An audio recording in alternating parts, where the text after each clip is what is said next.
Naranasan niyo po bang maubusan ng ink tapos kahit nag-refill na po kayo, ganyan pa rin po yung printout niya? 'Di ba nawala po yung black?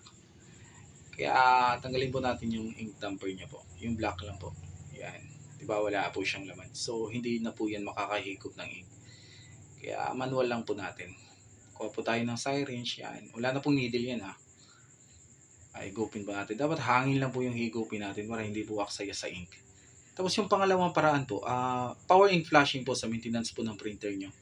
Hindi lang po ako gumagamit kasi nun kasi aksaya po yun sa ink tapos mas matagal po siya.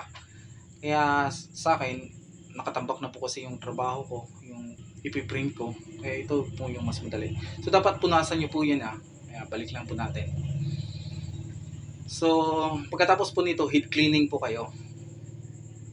Hindi ko na po pinakita sa video para para mas maiksi lang po yung video natin. Yan po yung first, ito po yung second niya.